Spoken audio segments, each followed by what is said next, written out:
Hello, hello. Magandang ulan sa ating lahat, ano? So, topic natin ay marami akong koleksyon na dapat natin pag-usapan. Pero karamihan nito ay puro anti-corruption, ano? So, pakinggan natin to si Mayor Magalong. Pagdating ho sa laban ng corruption at yung pag-promote po ng good governance, kundi po yung RAM. Kaya naman po, tuwing nababanggit po yung RAM sa akin at talagang nakakasama ko po sila, lalong lumalakas po yung aking loob para labanan ang corruption at lalo-lalo na po itong mga corrupt na politiko. Dahil alam ko po na nasa likod ko, nandyan po yung miyembro ng mga RAM. Mega ang Talagang malakas ang loob. Okay, sandali lang, malakas ang loob. Okay, sandali lang ha.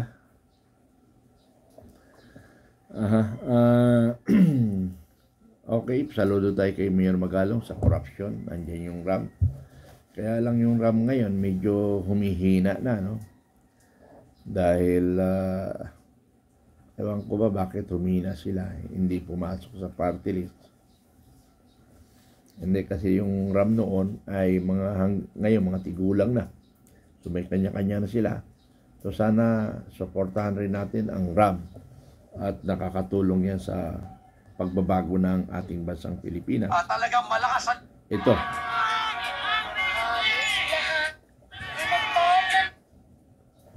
Ito na naman.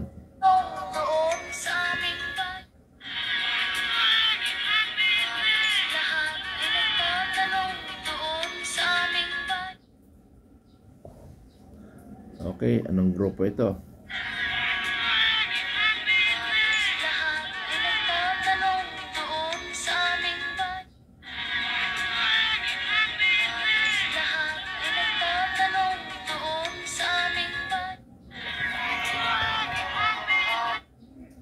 So, ito naman ay Communist Party of the Philippines, ano? Mga Pulakan sa Mindanao, ano?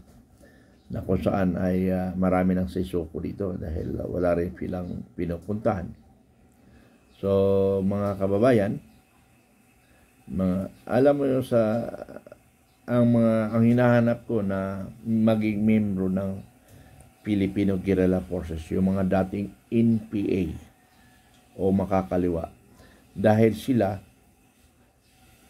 ay may pusong makabayan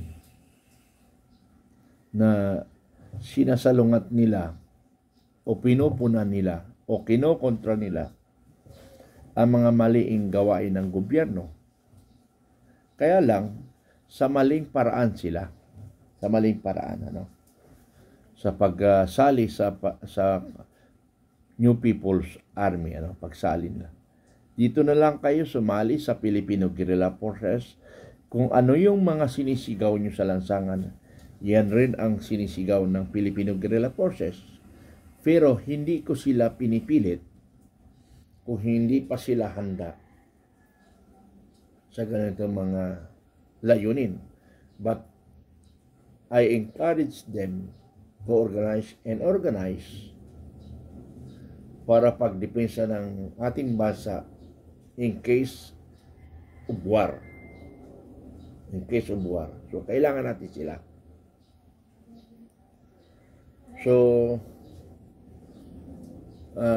palakasin natin mga miyembro ng Filipino Guerrilla Forces. Sana ang pag-recruit nyo ay tunay na makabayan, hindi pang sarili lamang. Hindi pang sarili ito, mga kaibigan, ano? Hindi pang sarili. Para ito sa bayan.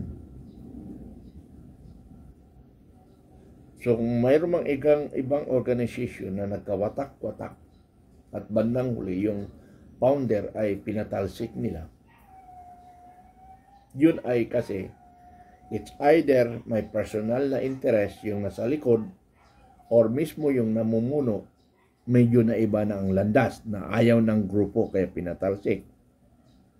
So, katulad nangyari sa Filipino Guerrilla Forces na kami ay naghiwalay ni Captain Dado at nagbuo siya ng SFGF.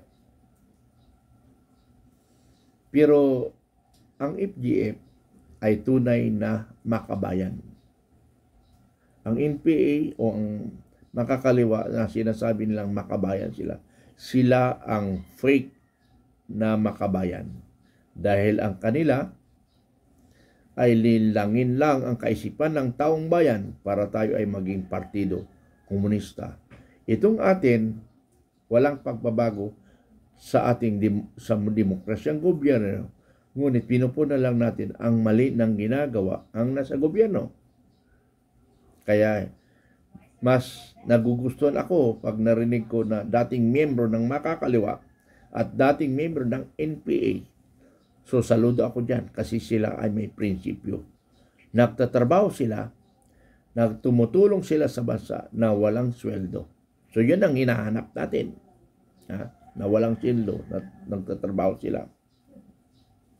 So saludo tayo. Katulad ng mga reservists, nagtatrabaho sila. Tumutulong sila sa gobyerno nang walang inaasang sweldo. Voluntaryo talaga sila. So yan ang tunay na makabayan. Yan ang tunay na makabayan na ipagtanggol ang ating demokrasyang gobyerno. Mayroon pa isa. Na minsan yung betting sa sabong umaabot ng mga milyon. Oo, dahil lang. Na minsan... Lugar. Oy, namali. Dahil lang ha. Ipatawag lang kami ni Vice President. And we are ready. The MNLF is always ready.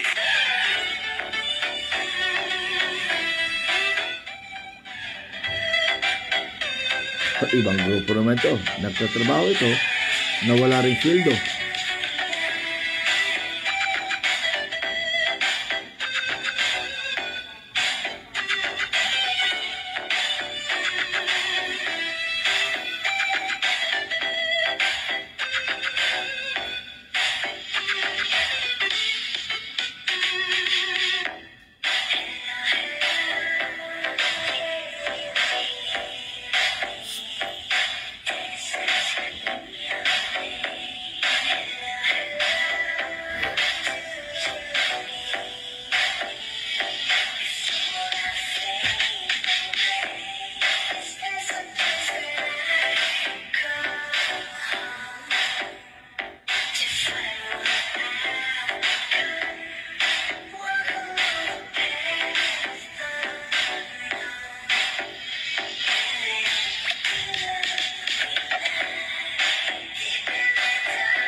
Okay, pakinggan nyo po ulit.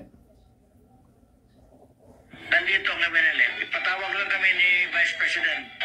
And we are ready. The MNLF is always ready.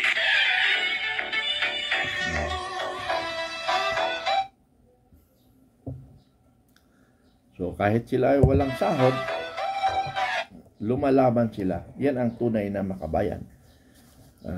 Basta ang layunin natin, tulungan natin ang bayan. Tulungan natin ang bayan. Magkaisa tayo. Panahon na ito para magkaisa tayo, mga kaibigan. Ang iminilip tuloy ngayon ang kumikilos para sa bayan natin. Pero ito, ang under Norming Suari Eminilip ay kabahagi sila ng guerrilla forces, nagkaisang guerrilla forces. Sila ay affiliated ng Filipino Guerrilla Forces.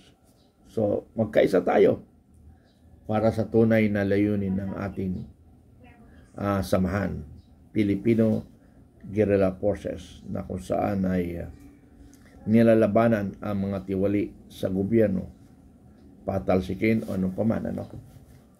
So, sa lahat ng sumasali sa FGM, sana tunay tayong makabayan, hindi tayo makasarili, hindi tayo personal interests na sinasabi ko nga na simulan na ito na paghiwalayin. Pero sana lahat ng miyembro iisa lang. Kung ako ay mapatalsik, subiet. Ang malaga, iisa lang tayong layunin. Ganun ang dapat maging prinsipyo natin, ano? Hindi yung may mga personal interest kayo or sirain nyo ang Filipino Guerrilla Forces. Alam nyo mga kaibigan, hindi naman ito nabuo para lang labang kay Marcos. Ito ay binuo ay para pagdepensa, pag-alert lang natin pag tayo ay napasubo, napalaban sa ating kalaban, ano? Kung tayo ay nakisali sa gulo ng politika o gulo ng pag-aabuso, ay kailangan natin. But sabi ko nga, personal decision ng mga commanders ng organization kung tayo ay lalaban sa mga tiwali. But the most important for God, country, and family, defend our country. So yun ang primary natin. And that is obligation natin. But to involve ourselves in anti-government, it's your decision. It's your decision. Kasi nga, maaring mayroon dito na naniniwala pa sa bangag na dati kong kasama sa Marcos Loyalist, na ako ay Marcos Loyalist. Ako ay hanggang ngayon sa Marcos Loyalist pa ako. Pero sa takbo ng panahon, naiba yun. Ano? Mahal ko ang Marcos. Pero hindi ko mahal ang bangag. Kasi bangag talaga siya. Wala siyang pakialam sa sambayan ng Pilipinas. Maraming salamat.